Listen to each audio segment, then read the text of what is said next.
제자들에게 아가페의 사랑으로 나의 사랑 안에 거하라 라고 그렇게 예수님께서 말씀하시는데, 이게 현실적으로 가능해요? 불가능해요?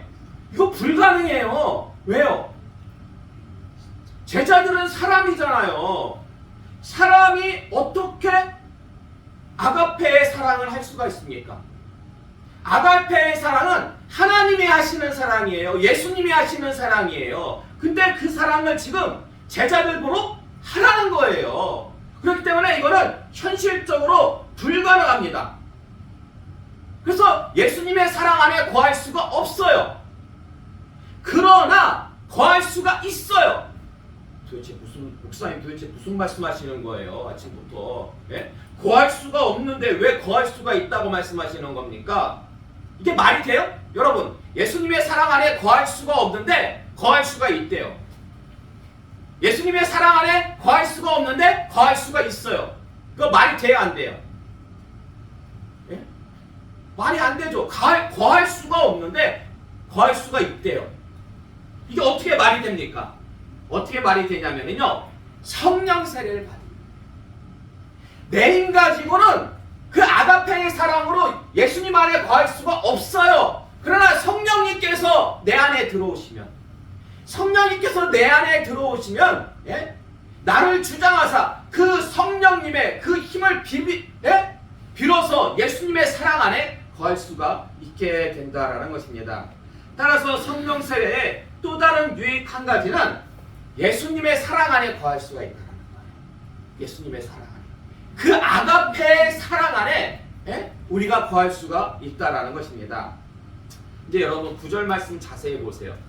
9절 말씀 자세히 보시면 예수님께서 제자들을 사랑하신 이유가 뭡니까?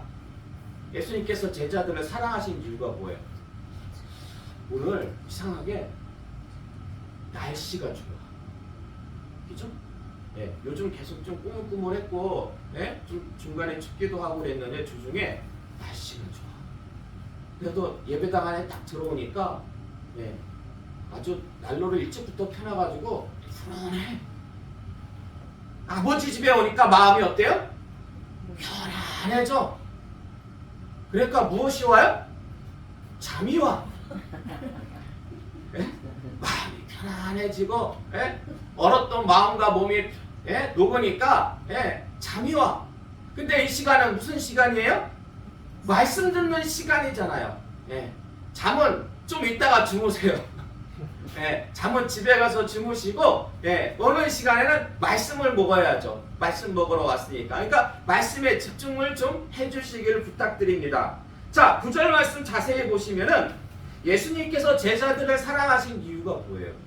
예수님께서 여기 보시면은요, 아버지께서, 그 아버지가 누구예요? 하나님께서 나를 사랑하신 것 같이 나도 너희를 사랑하였으니, 하나님께서 예수님을 사랑하셨기 때문에 예수님도 제자들을 사랑하신다라고 예수님께서 지금 말씀하고 있다라는 것입니다. 예수님께서 제자들을 사랑하시는 이유는요, 하나님으로부터 먼저 사랑을 받았기 때문이에요. 따라서 예수님의 사랑은 내리사랑이라고 알죠? 부모님들이 자녀들에게 주시는 그 내리사랑의 결과라고 볼 수가 있습니다. 제가 말씀을 준비하다가 그래서 한 가지 깨달음을 얻었어요. 그게 뭐냐면요, 사랑을 받아야지 사랑을 줄 수가 있다. 사랑을 받아야지. 누구로부터 사랑받아야 돼요? 누구로부터? 우리는 누구로부터 받아야 돼요? 예수님으로부터 받아야죠. 예수님은 누구로부터 받았어요? 하나님으로부터.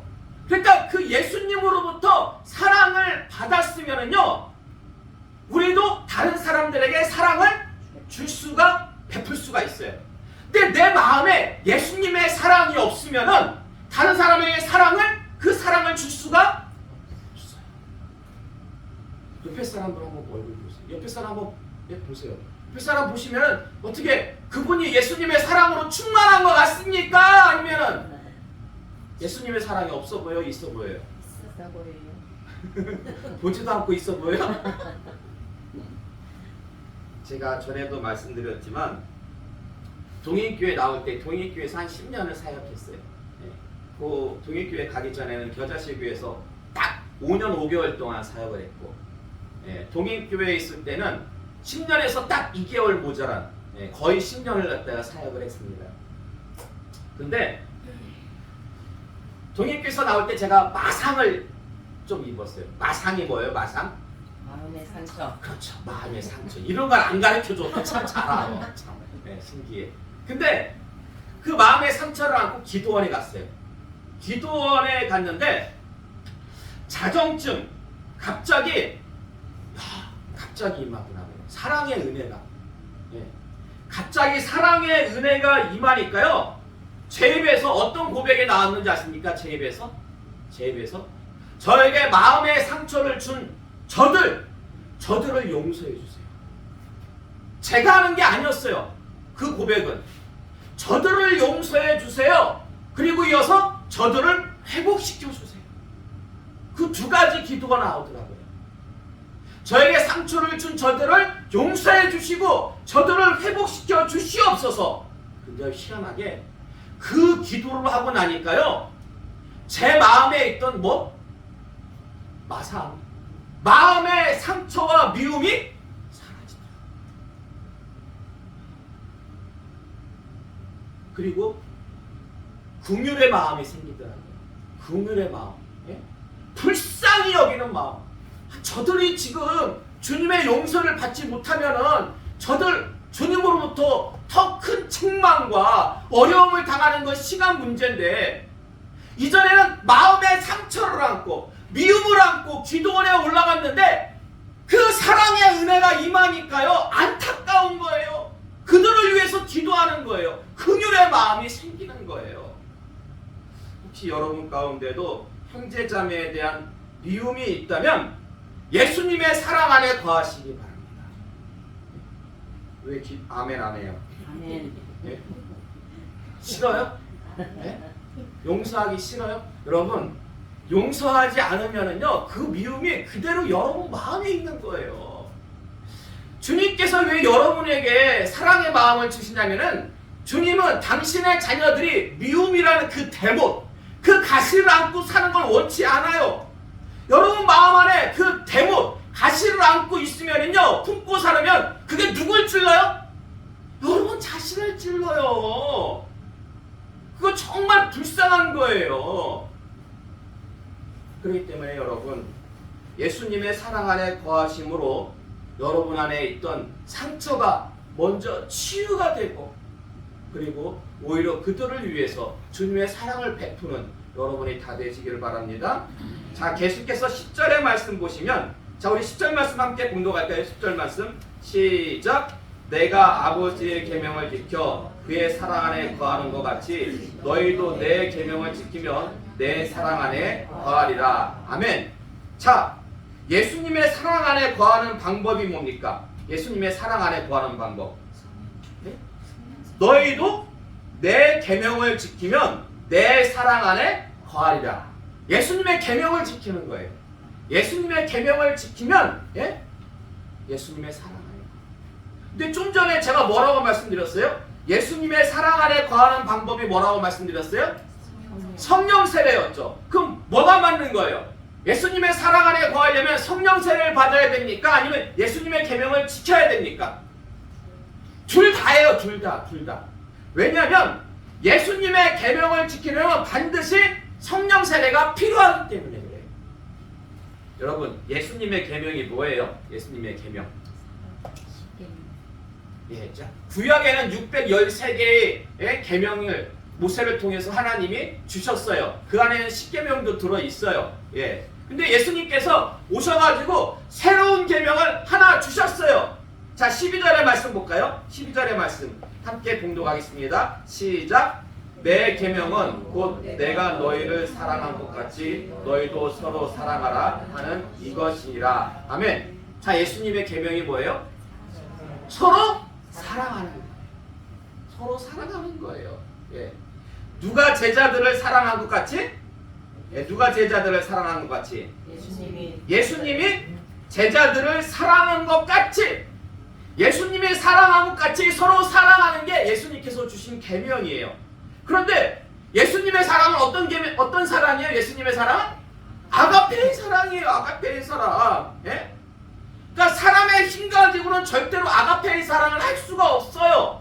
아가페의 사랑을 하려면 뭘 받아야 돼요? 성령 세례, 성령 세례. 그러니까 성령님이 오셔야 된다니까요. 성령님이 내 안에 오셔가지고 나를 주장하셔야지만이 내가 아가페의 사랑으로 내 이웃을, 내 형제 자매를 사랑할 수 있다라는 것입니다. 그러므로 예수님의 계명을 지키는 것과 성령 세례를 받는 것은 하나다라고 볼 수가 있습니다. 목사님, 근데 서로 사랑하는 데 있어가지고 형제 자매는 여러분 말 나온 김에 우리 옆에 분 보시면서 사랑합니다. 여러분 한번 할까요? 형제 자매를 보면서 사랑합니다. 사랑합니다. 예수님께서 주신 계명이 서로 사랑. 희한해. 우리가 구약 시대를 살고 있습니까? 신약 시대를 살고 있습니까? 신약 시대를 살고 있잖아요. 근데 이상한 게 좀 전통적으로 우리 교단도 그렇고 한국 교회는 좀 뭔가 좀 모습이 구약 교회 안에 머물러 있어. 그래서 물론 그 구약의 모든 계명을 완성하는 게 예수님의 새 계명이에요. 사랑하라는. 그래서 어찌 보면은 말씀대로라면은 교회 안에는 어떤 고백이 가장 많이 넘쳐야 돼요? 사랑합니다라는 고백이 교회 안에 가장 넘쳐야 되는데 이상하게 그게 좀 부족해. 좀 쑥스러워서 그런지 이상하게 그 고백. 다시 한번 옆자리 분들에게 고백할까요? 사랑합니다. 사랑합니다. 사랑합니다. 웬만하면 웃으면서 하세요. 자, 근데 여러분 그 옆자리에 있는 형제 자매분들 서로 사랑하는 데 있어가지고 굳이 아가페의 사랑까지 필요한 걸까요? 굳이 아가페의 사랑까지 필요한 걸까요? 그건 심적인 사랑인데 어때요? 필요해요? 필요하지 않아요? 필요해요. 자, 마태복음 5장 43절에서 44절의 말씀 볼까요? 주보 참고하세요. 마태복음 5장 43절에서 44절의 말씀 함께 봉독하겠습니다. 시작. 또 내 이웃을 사랑하고 내 원수를 미워하라 하였다는 것을 너희가 들었으나 나는 너희에게 이르노니 너희 원수를 사랑하며 너희를 박해하는 자를 위하여 기도하라. 아멘. 자, 그러니까 예수님의 계명은 그냥 서로 사랑하라는 게 아니에요. 누구까지 사랑하라? 원수까지 사랑하라는 거예요. 원수까지. 근데 여러분 원수를 사랑하는 데 있어가지고 그게 인간의 힘 가지고 가능합니까? 인간의 힘 가지고 불가능하죠. 그래서 아가페의 사랑이 필요한 거예요. 아가페의 사랑이. 그럼 왜 굳이 원수까지 사랑해야 되는 걸까요? 여러분 솔직히 말해보세요. 원수 사랑하고 싶어요? 원수 미워하고 싶어요? 그렇죠. 솔직해. 원수 솔직히 미워하고 싶죠. 누가 사랑하고 싶어요? 근데 예수님은 원수까지 사랑하래요. 그럼 왜 굳이 예수님은 원수까지 사랑하라고 하시는 걸까요? 자, 마태복음 5장 45절에서 48절의 말씀. 마태복음 5장 45절에서 48절의 말씀 함께 봉독하겠습니다. 시작.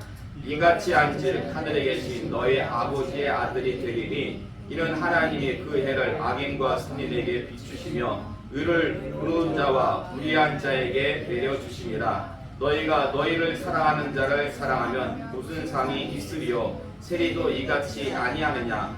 또 너희가 너희 형제에게만 응하면 남보다 더하는 것이 무엇이냐? 이방인들도 이같이 아니하느냐? 그러므로 하늘에 계신 너희 아버지의 온전하신 것 같이 너희도 온전하라. 아멘. 자, 요 말씀은 좀 아까 원수까지도 사랑하라는 말씀 바로 이어지는 말씀이에요. 바로 이어지는 말씀. 그러니까 원수를 사랑하면 하나님의 아들이 된대요. 누구의 아들이 된다고? 하나님의 아들이 된대요. 그리고 여러분 이거 보세요. 그 다음 말이 더 중요해요. 형제 자매만을 사랑하면은 상이 없대요. 이럴 수가. 이럴 수가. 예. 아니 형제 자매만을 사랑하면 상이 없대요. 예? 누구를 사랑해야지 상이 있어요? 여지껏 내가 그거 어떻게 신앙생활하는 거야? 예? 나는 내가 미워하는 사람을 미워했고 나를 좋아해주는 사람을 사랑했는데 내가 좋아하는 사람을 사랑했는데 그러면 내가 하늘나라 갔을 때 상이 있어요 없어요? 없었어. 상이 없대요. 그럼 내가 신앙생활 제대로 한 거예요 못 한 거예요? 그럼 내가 하늘나라 가서 상 받으려면 누굴 사랑해야 돼요? 원수를 사랑해야 돼요 원수를. 근데 보세요. 원수를 사랑하면 하나님의 온전하심과 같이 온전할 수 있게 된대요. 여러분 그냥 하나님의 아들이 되는 거 아니에요. 하나님의 아들이 되려면 하나님의 온전하심과 같이 우리도 온전해져야 돼요. 그러면 하나님의 온전하심과 같이 온전케 된다는 게 무슨 뜻일까요 이게? 자 요한일서 4장 9절의 말씀 그리고 로마서 5장 10절의 말씀. 자 먼저 요한일서 4장 9절의 말씀 함께 공부하겠습니다. 시작. 하나님의 사랑이 우리에게 이렇게 나타난 바 되었으니 하나님이 자기의 독생자를 세상에 보내심은 그로 말미암아 우리를 살리려 하심이라. 아멘. 자 로마서 5장 10절의 말씀. 곧 우리가 원수 되었을 때에 그의 아들의 죽으심으로 말미암아 하나님과 화목하게 되었은즉 화목하게 된 자로서는 더욱 그의 살아나심으로 말미암아 구원을 받을 것이니라. 아멘. 그러니까 하나님께서 원수된 우리를 사랑하사 그 아들 독생자 예수 그리스도를 이 땅에 보내셨습니다. 하나님과 우리가 원수였어요. 하나님과 우리가 원수였어요. 죄로 말미암아. 그게 다 죄 때문이야. 우리에게 일어나는 모든 악한 것들이 모든 나쁜 것들이 다 무엇 때문이라고요? 다 죄 때문이야. 그저께 축구 보셨어요? 축구 보셨어요? 축구? 예. 예. 누가 이겼어요? 우리가 이겼죠. 예, 우리가 이겼죠. 뭐 일부러 그렇게 하는 건지 계속해서 극장골을 터뜨리더라고요. 극장골을. 예. 조마조마하다가 마지막에 역전시키는 거. 이게 어떻게 보면 약간 성경적이기도 해. 예. 마지막에 역전시키거든요, 하나님은. 예. 근데 거기 감독 이름이 누구예요? 우리나라 감독 이름이? 클리스만. 예. 근데 그 옆에 보면은 코치들 중에 머리 빡빡으로 깎은 코치가 한 명 있어. 그렇죠, 차두리. 예, 차두리. 차범근 아들, 차두리. 근데 예전에 차두리가 나왔던 선전이 있어요. 예. 그게 그 간장약이었는데 그때 그 테마송이 뭐였냐면 예, 간 때문이야. 간 때문이야. 그런 거 혹시 기억나십니까? 예. 간 때문이야. 거기서 간을 죄로 바꾸시면 돼요. 죄 때문이야. 죄 때문이야. 모든 게 다 죄 때문이에요. 예? 모든 게 다 죄 때문이에요. 죄 때문에. 그렇기 때문에 죄 때문에 우리가 하나님과 원수가 됐어요. 하나님과 원수가 됐어. 죄 때문에 하나님과 원수가 됐어요. 근데 원수된 우리를 하나님께서 사랑하사 그 아들을 이 땅에 보내셨다라는 거예요. 우리를 구원하시려고. 그러므로 우리가 하나님의 온전하심과 같이 온전케 되려면 우리도 누구를 사랑해야 돼요? 원수 사랑해야죠. 하나님이 원수된 우리를 먼저 사랑하셨잖아요. 그러면 그 사랑을 받았으면 우리도 누구를 사랑해야 돼요? 원수를 사랑한다고요. 예. 근데 하나님의 사랑을 받았어. 하나님의 사랑을 받았는데 원수가 싫어. 그래서 원수를 미워해. 그러면 하나님의 자녀가 아니에요. 그거는 하나님의 아들이 될 수가 없어요. 근데 여러분의 원수는 누구예요? 우리가 사랑해야 될 원수가 누구예요? 우리가 사랑해야 될 원수. 우리가 하나님의 사랑을 받았으면 우리도 원수 사랑하라고 했잖아요. 예? 그럼 우리가 사랑해야 될 원수는 누굽니까? 마귀를 사랑해야 돼요. 그거 너무 갔어. 너무 갔어. 마귀를 사랑해야 된다라는 것은. 근데 그 초대 교부 중에 그런 분도 있어요. 그분 이단은 아닌데 너무 하나님의 사랑에 깊이 빠지다 보니까 나중에 하나님께서는 그 원수 마귀까지도 사랑하사 구원하신다라고 이렇게 그런 주장을 하신 분이 있긴 있는데 그건 아니에요. 성경적으로 보면 그건 아니에요. 자, 그러면 우리가 사랑을 베풀어야 될 우리의 사랑 원수는 누굴까요? 김정일이. 김정일이. 예, 김정일이. 예, 믿지 않는 자들. 믿지 않는 사람. 예, 아 지금 예? 정답들이 막 나왔어요. 자, 그럼 성경을 통해서 한번 볼까요? 마태복음 5장 44절의 말씀 볼까요? 마태복음 5장 44절의 말씀이 아까 그 위에서 두 번째 보면은 마태복음 5장 43절부터 44절까지 있잖아요. 근데 거기 다시 한번 44절만 공독하겠어요. 44절만 함께 시작. 나는 너희에게 이르노니 너희 원수를 사랑하며 너희를 박해하는 자를 위하여 기도하라. 아멘. 자, 그러니까 누가 원수냐면 복음을 박해하는 자가 원수예요. 복음을 박해하는 자. 복음을 박해하는 자. 자, 그리고요. 로마서 5장 10절의 말씀 볼까요? 자, 중간쯤 보시면 로마서 5장 10절의 말씀 쭉 아까 우리 공독했던 말씀인데 다시 한번 공독하겠습니다. 시작. 곧 우리가 원수 되었을 때에 그의 아들의 죽으심으로 말미암아 하나님과 화목하게 되었은즉 화목하게 된 자로서는 더 그의 살아나심으로 말미암아 구원을 받을 것이니라. 아멘.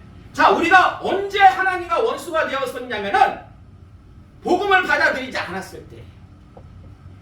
지금도 세상에 복음을 받아들이지 않은 사람들이 많이 있잖아요. 복음을 영접하지 않은 자들이 많이 있잖아요. 그 사람들은 하나님과 뭐예요? 하나님과 원수라는 거예요. 복음을 박해하고 복음을 영접하지 않은 자가 뭐다? 원수라는 거예요. 원수. 예? 한마디로 얘기해서 죄 가운데 속한 자가 원수예요. 죄 가운데 속한 자가. 그래서요, 우리 안에도 원수가 있을 수가 있어요. 교회가요, 하나님의 뜻 가운데서 정말 하나님께서 원하는 방향으로 나아가고자 할 때에 시험이 들어서 그걸 반대하는 재직이 있을까요? 없을까요? 네, 그런 재직들이 있어요. 여러분들 오래 신앙생활해서 다 아시잖아요. 네. 목사님들이 정말 기도해가지고 산에 가서 기도하고 금식하고 해가지고 어떤 문제를 가지고 가가지고 이제 내려왔어요. 그래서 예? 재직회라든지 공동회에서 그 안건을 딱 내놨는데 자기 마음이 안 닿아. 자기 생각과 다르다. 기도도 안 하고 그냥 반대하는 거야. 그게 뭐 하는 짓이에요? 그 원수가 할 짓이에요. 교회 안에서도 그런 모습이 있다니까요. 네. 근데 그게 죄 때문이에요. 죄 때문에 일어나는 일들이에요. 죄 때문에. 예. 자, 어쨌든 복음을 영접하지 않고 예? 복음을 박해하는 자, 죄 가운데 속한 자가 바로 원수입니다. 그러므로 원수를 사랑하라는 말씀 안에는 어떤 의미가 담겨져 있냐면 복음을 증거하라는 거예요. 복음을 증거. 그리고 우리가 교회 안에서 우리가 마귀 짓, 원수 짓 안 하려면 우리가 뭘 알아야 돼요? 말씀을 알아야 돼요. 말씀을 알고 기도해야 돼요. 네. 말씀을 안 보고 기도 안 하면은요, 그 마귀의 밥이 되는 거는 시간 문제예요. 우리가 정말 말씀과 기도 가운데 복음을 증거할 때 하늘의 상이 크고 하나님의 아들이 되며 하나님의 온전하신 것 같이 우리도 온전케 될 줄로 믿습니다. 이제 마지막으로 오늘 본문 11절의 말씀, 함께 공독할까요? 시작. 내가 이것을 너희에게 이름은 내 기쁨이 너희 안에 있어 너희 기쁨을 충만하게 하려 함이라. 아멘. 자, 내가 이것을 너희에게 이름은, 예수님께서 지금 여러 가지 성령 세례로 인한 그 유익들에 대해서 말씀하셨는데, 그렇게 말씀하신 이유는 제자들에게 무엇을 주시기 위해서? 기쁨을 주시기 위해서요. 예. 예수님 안에 있는 그 충만한 기쁨을 제자들에게도 주시기 위함이었다라는 것입니다. 근데 여러분, 지금 제자들이 어떤 상태인지 아십니까? 이 고별 설교할 때에 이 제자들은요, 예수님의 고별 설교는 이해를 못했어. 이해를. 예? 그러나 제대로 이해는 못했지만 분위기는 알았어요. 분위기. 지금 예수님이 왜 이런 말씀을 하실까? 분위기는 알았어요. 그래서 베드로는 뭐라고 고백했냐면 주님을 위해서 자기 목숨 버리겠다고 고백했어요. 베드로. 그리고 도마 같은 경우는요, 도대체 예수님께서 가시고자 하시는 그 길이 어딥니까? 막 그렇게 질문까지 했는데, 지금 이 고별 설교를 듣는 이 제자들의 마음은 근심과 걱정으로 가득 찼어요. 예수님께서 자기들을 놔두고 어디 가시는데 제자들은 거기를 올 수가 없다라는 거예요. 아니 3년 동안 예수님 따라다녔는데 예수님이 세상의 만왕의 왕이 되시면 한 자리씩 얻어서 북의 권세를 누려보려고 했는데 지금 예수님께서 떠나신대요. 3년 동안 한 고생이 헛고생이 되게 생겼어요. 근심과 걱정으로 가득 차 있었는데 지금 예수님께서 이 말씀을 하시는 이유가 뭐라고요? 제자들 마음 가운데 무엇을 주시기 위해서? 기쁨을 충만케 하시기 위해서.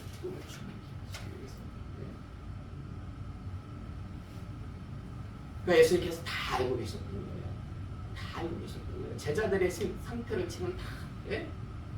그래서 예수님께서는 이런 제자들의 마음을 기쁨으로 충만케 하시려고, 성령 세례와 그 이유들에 대해서 말씀을 하신 겁니다. 근데 이것도 어떻게 보면 성령 세례의 유익이에요. 무슨 말씀이냐면 예수님의 기쁨에 동참하고 예수님의 기쁨으로 충만하게 되려면 뭘 받아야 돼요? 성령 세례 받아야 돼요. 성령 세례. 그러니까 여러분 이게 얼마나 좋은 겁니까? 성령으로 세례를 받으면은요, 내 안에 예수님의 사랑이 가득 차요. 내 안에 예수님의 기쁨이 가득 차요. 아니 사랑과 기쁨이 가득 찬 그 인생 얼마나 행복한 인생이 되겠습니까? 결론의 말씀을 드리도록 하겠습니다. 자, 성령 세례를 받으면 열매를 많이 맺어요. 포도나무에서 제거될 염려가 없어요. 구하는 대로 다 응답을 받습니다. 또 하나님께서 뭘 받으셔요? 영광을 받으세요. 하나님께서 영광. 그리고 예수님의 무엇이 돼요? 제자가 됩니다. 제자가 돼요. 그리고 예수님의 사랑 안에 거하고 예수님의 기쁨으로 충만하게 됩니다. 이 여러 가지 유익들 가운데 지금 제자들의 마음에 딱 와닿는 것은 어떤 유익일 것 같아요? 제자들의 마음에 딱 와닿는 기쁨이겠죠. 여러 가지 유익들 가운데 지금 마음에 근심과 걱정으로 가득 찼는데 예수님께서 너희 마음이 기쁨으로 충만하게 될 것이다. 아마 그것이 가장 와닿지 않을까 싶어요.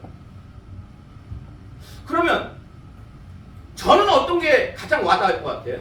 아까 초두에 여러분에게는 물어봤고 저는 어떤 게 가장 마음에 와닿을 것 같아요? 이 여러 가지 유익들 가운데 저는 성령.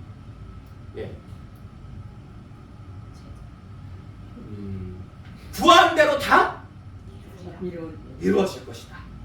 사실 여러분께 좀 기도 부탁을 드릴 게 있어요. 그게 뭐냐면 지난 주간에 제가 여러분들이 주신 그 기도 제목 가지고 기도에 올라갔잖아요. 그동안 올라갔는데 며칠간 기도했는지 아십니까? 제가 그거 가지고 며칠 동안 기도했을 것 같아요? 하루 만에 내려왔어요. 제가 보통 한 3일 작정하고 올라가거든요. 올라갔다가 수요일날 내려오려고. 하루 만에. 근데 왜 하루 만에 내려왔냐? 아버님 연락받고 내려왔어요. 아버님이 왜 연락을 하셨냐? 여러분 여기 이렇게 오다 보면 한도 아파트라고 있어요. 아세요? 바로 한도 아파트. 한도 아파트 바로 앞에 교회가 2개 있어요. 바로 정문 앞에 있는 교회가 감사교회라고 있어요. 감사교회. 그리고 거기서 조금 떨어진 곳에 주황교회라고 있어요. 그리고 감사교회는 백석측이고 이 주황교회는 통합측이에요. 근데 그 감사교회 목사님이 작년 12월 달에 돌아가셨어요. 폐렴으로 한 보름 정도 입원했다가 갑자기 돌아가신 거예요. 근데 사모님이 너무 힘드신 거야. 갑자기 돌아가셨으니까. 그 안에 이제 같이 사택이랑 있거든요, 교회랑. 그러니까 뭐 교회 의자 하나만 보더라도, 그러니까 교회는 좀 오래됐어요. 좀 오래돼가지고 기물도 다 좀 이렇게 오래됐지만 다 목사님의 손때가 묻은 거야 보니까. 목사님 벌써 개척하신 거거든요. 그러니까 목사님이 다 손때 묻은 물건들 그걸 볼 때마다 사모님은 너무 마음이 아프실 거야. 도저히 거기서 계시지 못하는 거예요. 그래서 그 감사교회가 매물로 나왔다. 저는 사실 제 가장 이제 큰 여러분의 기도 제목도 가지고 올라갔지만은 제 가장 큰 기도 제목은 이제 성전 건축, 교회 건축이었거든요. 예. 근데 그 얘기를 듣고서는 내려가서 이제 찾아뵙고 한번 둘러보고, 예. 근데 지금 보니까 거길 또 이제 다른 목사님도 거기를 이렇게 구입하고자 하는 분도 있고, 또 보니까 다른 인터넷 사이트에도 전국 교회, 개척 교회 그 사이트가 있거든요. 보니까 거기에도 또 이렇게 올라와 있더라고요. 보니까. 근데 우리가 지금 이번 주간에 아마 나올 거예요. 이제 건축사 사무소에다가 의뢰해가지고 요 마당에다가 교회를 새로 지으려고 하잖아요. 교회당을 한 60평 규모로 해가지고 60평 규모로 해가지고 이렇게 지으려고 하는데, 이게 뭐 대략 안에 뭐 이렇게 어느 정도 이제 좀 교회다운 모습을 갖춰가지고 하려면은 3억 정도가 필요합니다. 네, 거기 이제 또 건축 사무소 장로님이 소개해 주셔가지고 짓는, 전문적으로 교회를 짓는 그 장로님한테 아버님이 의뢰하니까 그 정도 된다. 근데 지금 저기 매물로 나와 있는 교회가 3억 5천에 나와 있어요. 교회는 82평이에요. 82평.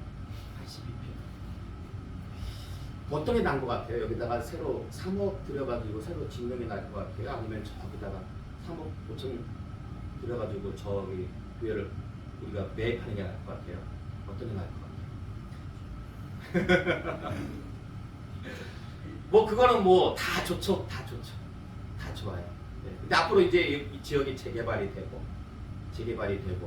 그러면은 희한하게 이 교회가 지금 158평이거든요. 158평인데 거기가 지금 82평이에요. 그러면은 240평이 돼요, 만약에 합치게 되면. 그럼 나중에 이제 재개발할 때도 훨씬 더 보상을 많이 받게 할 수가 있는 거죠. 제가 볼 때 여기는, 이 동네는 제가 볼 때 10년 안에는 무조건 개발이 됩니다. 이 지역은 무조건 10년이. 천안역도 이제 GTX가 들어왔잖아요. 시까지 C 노선이 여기까지 이제 확정이 됐잖아요. 예, 그렇기 때문에 천안역도 이제 몇 년 후에는 다시 새로 역사가 크게 지어지고, 어쨌든 이 동네 개발할 수밖에 없어요. 그래서 다 좋아요. 근데 이상하게 조급함이 안 생기더라고요. 여기 구입할 때도 한 달도 안 돼가지고 계약하고 잔금까지 한 달도 안 돼가지고 다 일사천리로 그냥 다 하나님이 주셨어요. 이 땅도 하나님께서 전혀 뭐 계획, 천안에 연고도 없었고 했는데 이 교회에 너를 세우셨어요. 내 마음은 그래요. 주시면 감사하고 또 안 주셔도 그리 아니하실지라도 그곳에 뭐 다른 분이 목사님이 오셔가지고 교회를 갖다가 하시면은 또 계속해서 교회가 보존이 되는 거니까 다 오셔도 주셔도 감사하고 안 주셔도 감사하고. 근데 이왕이면 다운치만 하고 주시면 감사한 게 조금 더 있긴 해. 그래서 여러분들 어쨌든 제가 볼 때는 함께 기도해야 될 것 같아요. 함께. 처음에 교회 여기를 얻을 때는 우리가 같이 함께 신앙생활 안 했지만은 지금 우리는 같이 신앙생활을 하고 있잖아요. 그렇기 때문에 우리가 함께 이 교회를 놓고 하나님께 기도할 때에 어떤 기도하실 거예요, 여러분? 어떻게 기도하실 거예요? 뭐라고 기도하실 거예요? 달라고 기도하실 거예요? 아니면 그냥 그리 아니지 않을지라도 감사합니다라고 기도하실 거예요? 뭐라고 기도하실 거예요? 하나님의 뜻이 이루어지게 해달라. 하나님의 뜻대로 이루어지게 해달라. 그렇게 함께 기도하시기 바랍니다. 그래서 우리가 성령 안에서 함께 기도함으로 정말 이 세워져 나갈 때 이 교회가 세워져 나갈 때 믿음의 역사를 이뤄나가는 그런 우리 은혜교회 되시기를 주님의 이름으로